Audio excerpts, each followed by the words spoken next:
बोले सतगुरु बंदी छोड़ कबीर साहिब की जय हो, सतगुरु मदनपति साहिब की जय हो, सतगुरु बराग साहिब की जय हो, सभी संतों की जय हो, सभी भक्तों की जय हो, सकल अंश की बंदगी साहिब बंदगी।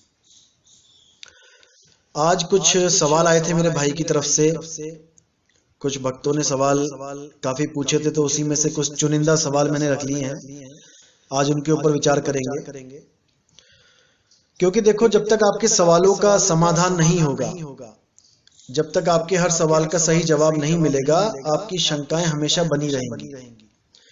इसलिए अब मैंने सोचा है कि आपके सारे सवालों के जवाब धीरे धीरे करके इन सत्संगों में देना शुरू किया जाए, क्योंकि बहुत से सवाल ऐसे रह जाते हैं आपके, जिनके लिए समय नहीं मिल पाता। और आपके ही नहीं, ये सवाल हजारों लोगों के हैं जो सत्संग को सुन रहे हैं, लेकिन समय की कमी के कारण और कुछ लिमिटेड से सत्संग भेजने के कारण उनके सवाल दबे रह जाते हैं।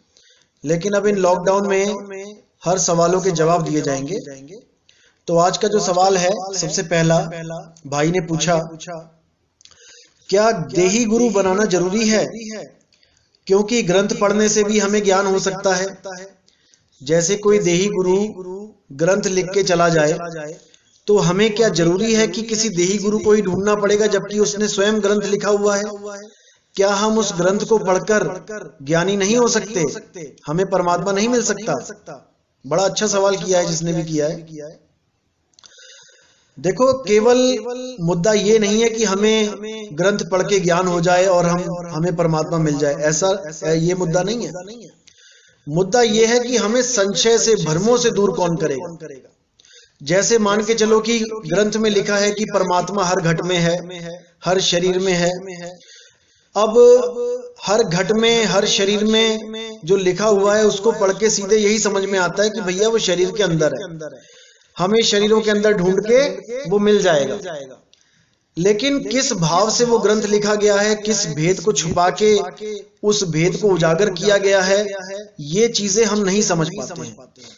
अब कई लोगों ने क्या किया, शरीरों के अंदर ध्यान करना शुरू कर दिया।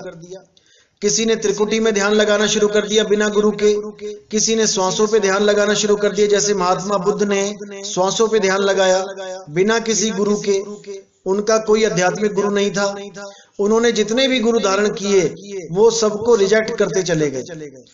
ऐसा नहीं कि उन्होंने कुछ नहीं किया, उन्होंने बहुत कुछ किया गुरुओं के कहने पे, लेकिन जो चीज उनको चाहिए थी वो नहीं मिली, तो उन्होंने गुरुओं को रिजेक्ट करना शुरू कर दिया।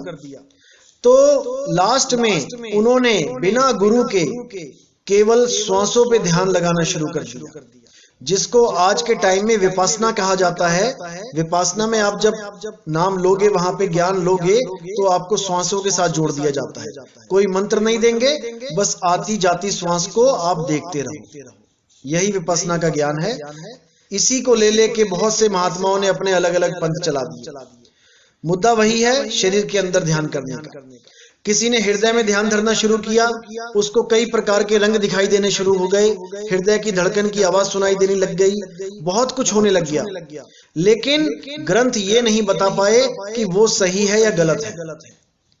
ग्रंथ उस भेद को नहीं खोल पाए। ग्रंथों में केवल ये लिखा है कि सब घट मेरा साइया, सुनी सेज न कोई। लेकिन वो घट क्या है, वो ग्रंथों ने नहीं खोला, क्योंकि वो चाबी कुंजी वो संतों के हाथ में दे रखी है।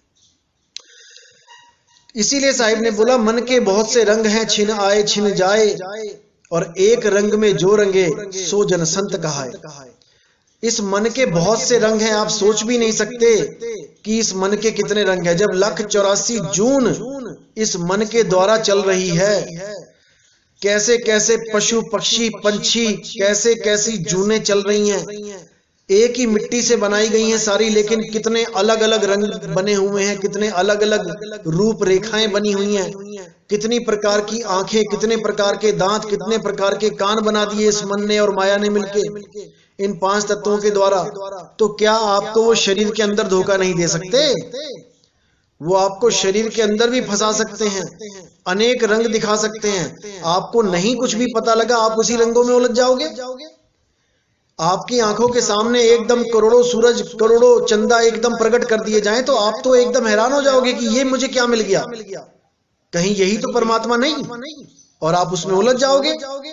जैसे अध्याय 11 में जब कृष्ण जी ने अर्जुन के सामने विराट रूप दिखाया तो देखो उसमें क्या लिखा है कि हे देवादिदेव, मुझे ऐसा लग रहा है जैसे लाखों करोड़ों सूर्य इस कुरुक्षेत्र के मैदान में प्रकट हो गए हैं। यानी इतना प्रकाश दिखाई दे रहा है कि अरबों खरबों सूरज चमक रहे हैं। अब जिसने कभी एक सूरज के अलावा दूसरा सूरज नहीं देखा इस दुनिया में, उसके आगे अरबों खरबों सूरज चमक जाए तो वो तो उसी को परमात्मा मान लेगा। इसी प्रकार हमारे अंदर भी माया ने पूरा रंग मंच बना रखा है, पूरा स्टेज सजा रखा है, अनंत लोक बना रखे हैं, अलग अलग तरह के प्रकाश पैदा कर रखे हैं, और इसी में साधक को उलझा के ये माया उलझा देती है, बार बार 84 में भेजती है। तो जीवित गुरु क्या करता है? जीवित गुरु के पास परमात्मा के द्वारा दिया हुआ ज्ञान होता है, किताबी ज्ञान नहीं होता है। जितने भी संत इस दुनिया में आए हैं, सबने किसी ना किसी गुरु को धारण किया और आगे का रास्ता प्राप्त किया। अब जो पहला गुरु था उसने किसको गुरु बनाया? सबसे बड़ा सवाल ये होता है कि चलो दूसरी पातशाही ने पहली को बना लिया, तीसरी ने दूसरी को बना लिया, पहली पातशाही ने किसको गुरु बनाया? तो भाई उनका गुरु स्वयं परमात्मा था। परमात्मा ही गुरु रूप धारण करके अपने संतों को, अपने जीवों को चेताने आता है। कोई भी संत निगुरा नहीं है। निगुरा मतलब जिसने कभी गुरु ना धारण किया हो। हर संत का अपना गुरु होता है, बस फर्क इतना है कि कुछ संतों का गुरु जो है वो स्वयं परमात्मा होता है और कुछ संतों को देही गुरु से ज्ञान प्राप्त होता है। लेकिन ज्ञान वही होता है जो परमात्मा के द्वारा दिया गया होता है पहले गुरु को। वही ज्ञान आगे से आगे बढ़ता हुआ शिष्यों तक पहुंचता है। तो ये गुरु की महिमा है। गुरु धारण करना इसीलिए बहुत जरूरी है। बिना गुरु धारण किए ना तो आज तक किसी की मुक्ति हुई है और ना ही आज तक किसी की मुक्ति होगी अब आज के बाद। साहिब को भी इसीलिए बार बार कहना पड़ा, गुरु बड़े गोविंद से मन में देख विचार, हरि सुमिरे सो वार है, गुरु सुमिरे सो पार। हरि और गुरु दोनों को अलग बता दिया, लेकिन ये लोग नहीं समझते। जो गुरुओं की खिलाफत करते हैं वो लोग इस बात को नहीं समझ सकते। गुरु बनाने का मतलब ये नहीं है कि तुम गुरु को माला ही पहनाते रहो, गुरु की पूजा ही करते रहो। वो तो एक आदर भाव होता है। जब हम किसी को गुरु धारण करते हैं, भले ही हम स्कूल में क्यों नहीं जाते हैं, तब भी हम वहां पे अपने आचार्यों के, अपने टीचरों के पैर छूते हैं। ये तो एक मान सम्मान है कि आपने गुरु को दिया। हालांकि गुरु मान सम्मान का भूखा नहीं होता। आप नहीं भी किसी गुरु के पैर छुओगे, वो कभी नहीं कहेगा कि मेरे पैर छुओ। उसका मुद्दा पैर छुआना नहीं है यहाँ पे, और ना ही गले में हीरे की या फूलों की माला डलवाना है। उसका मुद्दा यह है कि जीव समझ जाए, जो ज्ञान समझाया जा रहा है बस वो समझ जाए, उसका कल्याण हो जाए, वो कहीं 84 में ना चला जाए। इसीलिए संतों ने यहां तक बोल दिया कि तुम ही हो माता पिता, तुम ही हो बंधु सखा, तुम ही हो, कि तुम भाई भी हो, तुम मेरे सखा भी हो, और तुम मेरे माता और पिता भी हो। तो ये एक आदर की बात है कि चलो हमें गुरुओं का आदर करना चाहिए। लेकिन अब कोई कहे कि ये गुरु ही इसी काम के लिए गुरु बन जाते हैं कि मेरी आरती हो, मेरी पूजा हो। भाई जो ऐसे गुरु होते हैं उनके पैर नहीं लगना चाहिए। सीधी सी बात है। गुरुओं का लक्ष्य एक ही होता है। बाबा नानक का लक्ष्य एक था कि ज्यादा से ज्यादा जीवों तक इस सत्य ज्ञान को पहुंचाया जा सके, ना कि अपनी पूजा करवानी थी उन्होंने। ऐसा बिल्कुल नहीं था। जब आप किसी को ज्ञान देते हो, लोग तो खुद ही पैर पड़ जाते हैं। आप क्या किसी को बोलोगे कि मेरे पैर छुओ? कोई संत कभी नहीं बोलता मेरे पैर छुओ। अगर कोई संत कहता है कि मेरे पैर छुओ, तो भाई वो संत नहीं है। संत का मुद्दा होता है ज्ञान देना, जीवों को समझाना। तो दूसरा सवाल यह है कि क्या हमें गुरु की हर बात को मान लेना चाहिए चाहे वो गलत हो? बहुत अजीब भी सवाल है और बहुत इंपॉर्टेंट भी है। क्योंकि साखियां क्या कहती हैं कि गुरु की आज्ञा आवही, गुरु की आज्ञा जाए, कहें कबीर तादास को तीन लोक भय नाए। जो गुरु की आज्ञा में हरदम रहता है उसको तीन लोक को छोड़ने का यानी मृत्यु का भय नहीं होता। लेकिन हम खुद विचार करें, क्या अगर हमें कोई ऐसी शिक्षा दी जा रही है जो समाज के खिलाफ हो, जो हमें दोषी बना दे समाज के सामने, जो हमें हमारे देश से द्रोह करवा दे, क्या हमें उन चीजों को मान लेना चाहिए? मैं तो कहता हूं कभी नहीं। और जो भी विवेकी पुरुष होंगे वो कभी इस चीज को नहीं सहमत होंगे कि गुरुजी ने अगर कोई गलत बात कर दी है तो उसकी हाँ में हाँ मिला लो। नेवर। परमात्मा ने आपको विवेक दिया है, बुद्धि दिया है, आपको देखना है कि मेरे गुरु मुझे क्या बता रहे हैं। अगर गुरु जी की बात से आपको 100% सहमति है और आपकी आत्मा भी गवाही दे रही है कि हाँ जो गुरु जी ने कहा है ठीक है, तब तो उनकी बात माननी चाहिए। अगर कहीं पे खटकती है बात कोई भी तो उस बात को नहीं मानना चाहिए। साफ सी बात, चाहे कोई भी गुरु हो। तीसरा सवाल है, सब संत अपनी मान बढ़ाई ही क्यों चाहते हैं? यानी कि सब अपने जयकारे ही क्यों लगवाना चाहते हैं? तो भाई ये भी पहले ही सवाल का जवाब दिया था मैंने इसमें। कोई संत अपनी मान बढ़ाई नहीं चाहता। संत तो मान बढ़ाई से ऊपर होते हैं। वो बदनामी से और मान बढ़ाई से दोनों से ऊपर उठे होते हैं। उनको कोई फर्क नहीं पड़ता कि कोई उनके बारे में क्या बोल रहा है। अगर कोई उनको अच्छा बोलता है वो तब भी खुश है, अगर उनकी कोई बुराई करता है, निंदा करता है, वो तब भी खुश है, क्योंकि वो जानते हैं कि इस जगत में ना तो हम अपना मान बढ़ाई करवाने आए हैं, ना हम यहाँ पे कोई नाम कमाने आए हैं। ये जगत मिथ्या है। आज आप मर जाएंगे, कल को गुरुजी मर जाएंगे, परसों हम मर जाएंगे, सारे मर जाएंगे। यहाँ पर सबका नामो निशान खत्म हो जाएगा। मुद्दा यहाँ पर केवल एक है कि सत्य का प्रचार करना है। और याद रखना, जिसने भी आज तक सत्य का प्रचार किया है, सारी दुनिया ने उसकी खिलाफत ही करी है। किसी ने उसको जहर दे दिया, किसी ने क्रूस पे चढ़ा दिया, किसी ने तत्ती तवे पे बैठा दिया, किसी ने गर्दन उतार ली। मीराबाई सत्संग में जाती थी, रात को सत्संग होता था संतों का, वो रात में जाती थी, लोगों ने उसको भी नहीं छोड़ा कि ये पता नहीं किससे मिलने जाती है रातों को, कितने लोगों के साथ बैठती है जाके वहां पे। बोलने वालों का मुंह बंद नहीं होता कभी, लेकिन आपको पता होना चाहिए कि आप क्या हो। अगर आप सही हो तो भले कोई कितना ही कुछ क्या ना कहता रहे, आपको बिल्कुल भी चिंता नहीं होनी चाहिए, क्योंकि आप जगत से न्यारे हो जाओ। इन मान बढ़ाई से, इन अपमान से न्यारे हो जाओ। कोई 100 गालियां देता है, ठीक है भाई, तू जीता मैं हारा। जितनी इन लोगों से बहस करोगे, जितना फालतू बोलोगे, ये उतना ही तुम्हारे ऊपर फालतू बकवास करेंगे। इससे अच्छा क्या है कि हमें उनसे न्यारे हो जाना चाहिए। हमें किसी से कोई मतलब नहीं है। हम यहाँ भक्ति करने आए हैं और हम यहाँ से भक्ति करके अपने निज स्वरूप को प्राप्त करके मुक्ति प्राप्त करनी है। हमें किसी से कोई लेना देना नहीं। कोई कितने ही आरोप लगाए आपके ऊपर, अगर आप ठीक हो तो कोई बात नहीं, आप पलट के जवाब मत दो। मैंने पहले ही बताया था कि निंदक नेड़े राखिए, आंगन कुटी छवाई, और बिन साबुन पानी बिना निर्मल करे सुहाए। वो आपके कर्म उठा रहा है। बहुत इंपॉर्टेंट है निंदक, बहुत इंपॉर्टेंट है। बिना निंदक के बात नहीं बनेगी, निंदक होना ही चाहिए। तो सबसे इंपॉर्टेंट सवाल अब जो है, क्या गुरु के दर्शन को बार बार आश्रम जाना चाहिए?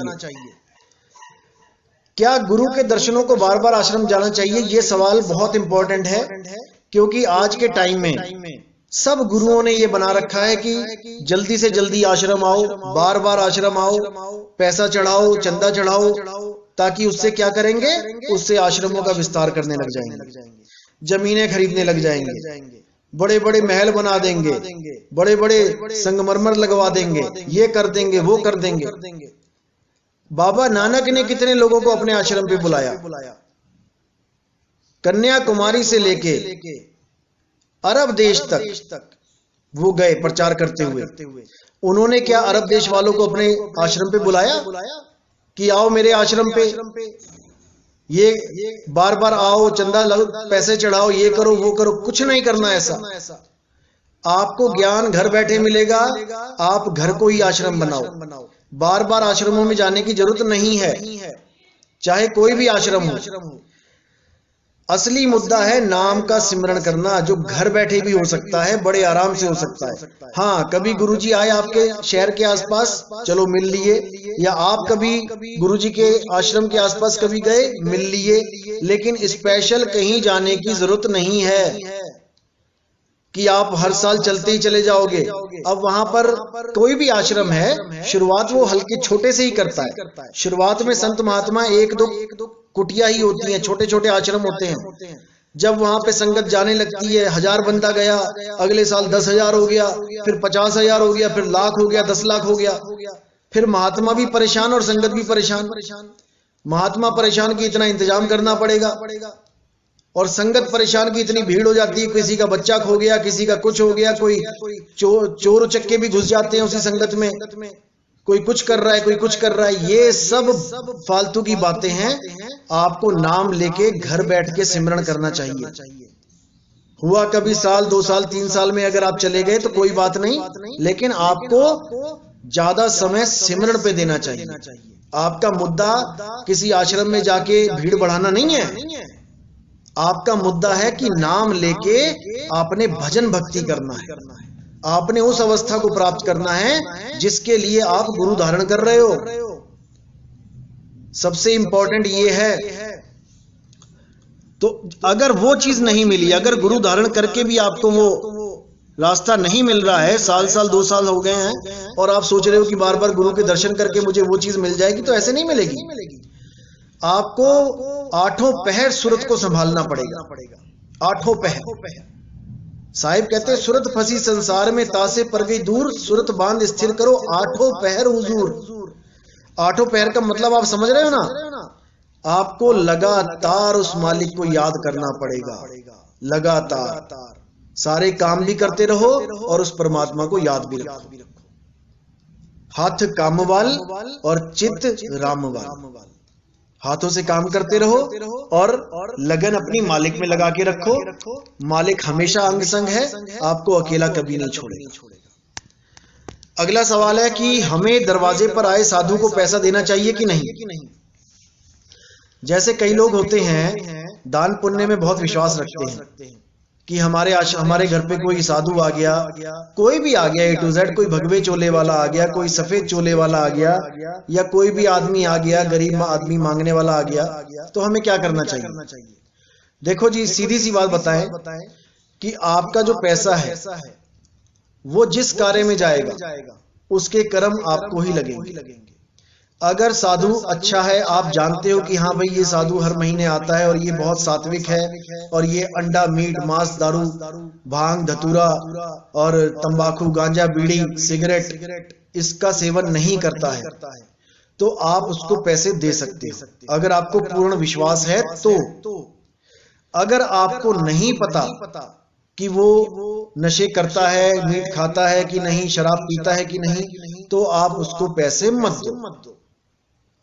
आप उसको क्या करो, आप उसको भोजन दे दो, चाहे तो 1 टाइम और का 2 टाइम का भोजन दे दो, कोई बात नहीं। कुछ ऐसा दे दो, फल फ्रूट दे दो जो 2 टाइम चल पड़े उसका, कोई बात नहीं। अगर वो कपड़े मांगता है तो बिना सिले कपड़े मत दो। बिना सिले कपड़े दोगे वो कहीं ना कहीं बेच देगा।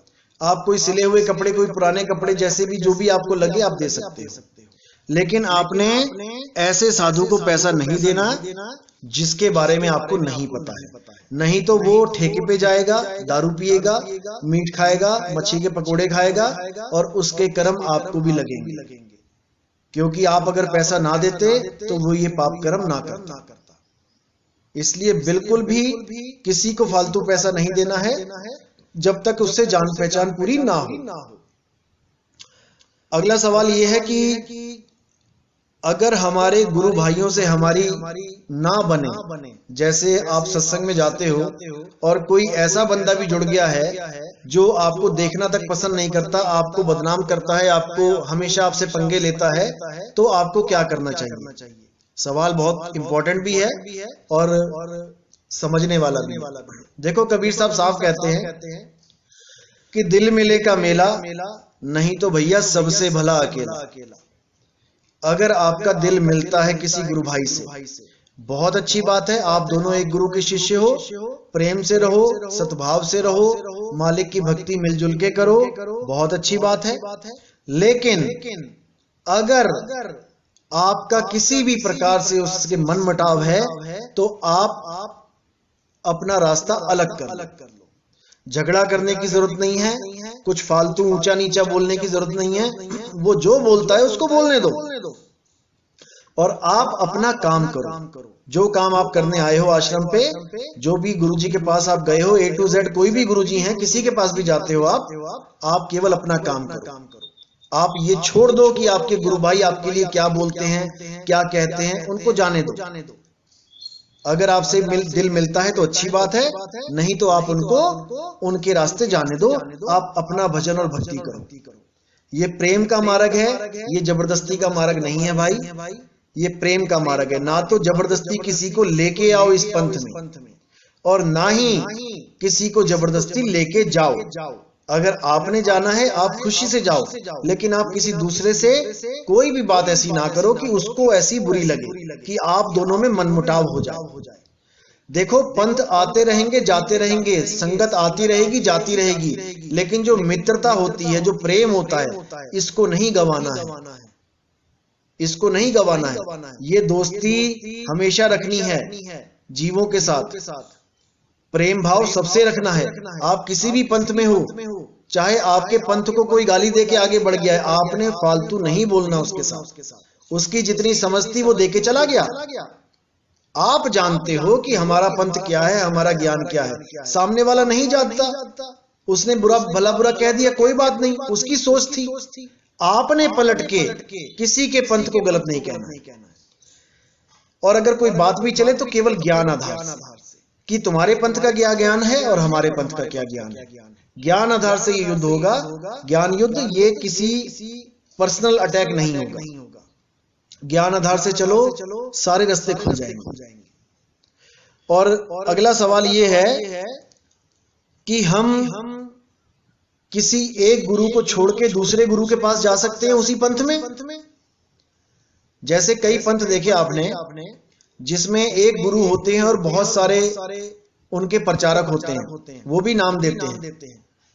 मैं नाम नहीं लूंगा उन पंथों का, लेकिन कई पंथ हैं जो गुरु तो एक है, लेकिन आगे उनके जो और गुरु बैठे हुए वो कई हैं। तो उस पंथ के भाई ने पूछा है मुझसे कि क्या हम एक गुरु को छोड़ के दूसरों के पास जा सकते हैं? भाई बिल्कुल जा सकते हो। ज्ञान एक होना चाहिए, ज्ञान मैच होना चाहिए। आपको पता होना चाहिए कि मैं जिसके पास जा रहा हूं क्या उसके पास ज्ञान पूर्ण है कि नहीं है। पहली बात तो गुरु को त्यागने की जरूरत नहीं है। अगर बाय चांस गुरु जी के साथ कोई मैच नहीं हो पा रहा है, आपका कुछ ऐसा दिक्कत आ रही है, क्योंकि गुरु भी तो एक इंसान है ना भाई। गुरु कोई परमात्मा तो है नहीं कि 5 दाग से न्यारा है, वो 5 तत्वों से अलग कर दिया। अभी तो वो 5 तत्वों में ही है, वो भी तो खा रहा है, पी रहा है, सांस ले रहा है। तो जब गुरु आपको लगे कि भाई मुझे अब गुरु बदलना चाहिए, मेरा यहाँ पे नहीं हो रहा है, नहीं मैचिंग हो रहा है, मेरा कुछ और हिसाब किताब है, गुरु जी का कुछ और हिसाब किताब है, तो आप गुरु को बदल सकते हो। ऐसा बिल्कुल नहीं है कि आपने गुरु बदल दिया तो आप गुरुद्रोही हो गए, ऐसा बिल्कुल नहीं है। आप प्रेम से बोलो गुरु जी को, गुरु जी ठीक है, हमारा और आपका यहीं तक था प्रेम, अब मैं किसी और से नाम दीक्षा लेना चाहता हूं, आप चले जाओ। जैसे हमारे बच्चे एक स्कूल को छोड़ के दूसरे स्कूल में चले जाते हैं अच्छा टीचर देख के, बच्चे क्या कहते हैं कि मम्मी स्कूल में सही पढ़ाई नहीं हो रही है, टीचर हमें पढ़ा नहीं रहा सही से। तो आप क्या बोलते हो, ठीक है बेटा किसी अच्छे स्कूल में तुम्हारा दाखिला करा देते हैं। तो वो गुरु बदल के किसी और गुरु के पास चला गया बच्चा उस गुरु को छोड़ के, लेकिन उसने पढ़ाई नहीं छोड़ी। फिर समझ लो, गुरु भले आपने एक छोड़ के दूसरे पे चले गए, क्योंकि ये सवाल उन लोगों का भी है जो ये सोचते हैं कि हमने जिस गुरु को धारण कर लिया हम उसको छोड़ के आपके गुरु के पास कैसे आए। ये सवाल वहां पे भी है। तो भाई आपने गुरु को, देही गुरु को छोड़ के दूसरा गुरु धारण किया है। आपने ज्ञान नहीं छोड़ा है, आपने परमात्मा को खोजना नहीं छोड़ा है। मेन मुद्दा हमारा परमात्मा है, गुरु नहीं है कि हम किसी गुरु के होके रह जाएं। यहां पे मेन मुद्दा समुद्र है, नदी जा रही है समुद्र से मिलने, किसी शहर का होके नहीं रह जाना है। शहर से तो होती हुई जाएगी वो, जो शहर पड़ता जाएगा आगे से आगे उसमें से होती हुई जाएगी, और जो आखिरी जो पड़ाव है, जो आखिरी उसका संगम है, वो समुद्र से होगा। समुद्र ही उसका लास्ट मूवमेंट है, लास्ट उसका मुद्दा है, उसकी आखिरी खोज समुद्र है। बहुत सारे गुरु आएंगे जीवन में, ऐसा नहीं होता कि एक गुरु धारण कर लिया तो बस आपकी कहानी खत्म हो गई वहीं पे। अरे दत्तात्रेय और कितने लोगों ने 24 गुरु किए हैं, कितने संतों ने कितने गुरु किए हैं। गुरु बदलने से कोई फर्क नहीं पड़ता, इस चीज को दिमाग में से निकाल लो, क्योंकि गुरु शब्द है, असली गुरु शब्द है। देही गुरु तो केवल उसका रास्ता बताने का जरिया है। एक से समझ में नहीं आता दूसरे को पकड़ लो, दूसरे से समझ में नहीं आता तीसरे को पकड़ लो। जब लग मिले नहीं शब्द वो सांचा, तब लग गुरु करो 10 पांचा। जब तक वो भेदी गुरु नहीं मिल गया जो आपको हर चीज में पूर्ण ज्ञान दे सके, जब तक आप गुरु बदल सकते हो। और ऐसा भी नहीं है कि मदन पंथ में आ गए, अगर हमारे पंथ में आ गए और बैराग साहिब से आपने नाम ले लिया तो आप किसी और गुरु के पास नहीं जा सकते, ऐसा भी नहीं है। अगर आपको कोई और गुरु भी समझ में आता है, इससे आगे का ज्ञान समझ में आता है, तो आप हमारे गुरु जी को भी छोड़ के आगे बढ़ सकते हो। इसमें कोई बंधन नहीं है। मैं 100 बार बोल चुका हूं ये बात। हम किसी को बेड़ी नहीं लगाते, बेड़ी लगाना भी नहीं चाहिए। अगर इससे भी आगे का ज्ञान आपको कोई अच्छा समझ में आता है तो आप जा सकते हो, लेकिन पूरा विवेक करना, पूरा विवेक लगाना कि जो ज्ञान बताया जा रहा है वो इससे आगे का है कि पीछे का है। उस ज्ञान से मेरी मुक्ति होगी कि मैं बंधन में आ जाऊंगा, मैं 84 में चला जाऊंगा, ये आपने सोचना है। अगर आपको नहीं समझ में आता कि वो ज्ञान पूर्ण है कि अधूरा है, आप बात करिए हमारे साथ, आप हमें बताइए कि वहां पे क्या ज्ञान बताया जा रहा है। आप छुपाओ मत, आप बताओ, क्योंकि बहुत सी ऐसी चीजें हैं जो आपके दिमाग में नहीं आ सकती, लेकिन जब हम लोग क्लियर करेंगे तो एक एक चीज आपके दिमाग में आ जाएगी। इसलिए हर चीज को खुल के बोलो, कभी छुपाने की जरूरत नहीं है। मैं तो खुश होऊंगा अगर आप कहीं और भी जाते हो आगे, लेकिन वो आगे होना चाहिए, वो पीछे नहीं होना चाहिए। लेकिन साहिब क्या कहते हैं कि आगे खोजे गिर पड़े और पीछे खोजे भुलाए, सार शब्द से आगे खोजे बांधा जमपुर जाए। उस सार शब्द से आगे जो भी खोजने जाएगा वो जमपुर में जाएगा, क्योंकि सार शब्द ही परमात्मा है, सार शब्द ही शब्द गुरु है, वही बंदी छोड़ है, वही बंधन छुड़ाएगा, अन्यथा कोई नहीं छुड़ा सकता। सब बंधनों में डालने वाले हैं। तो इसको अच्छी तरह समझना है, हर चीज को गहराई से समझना है, तभी बात बनेगी। तो आज का सत्संग यही समाप्त करेंगे और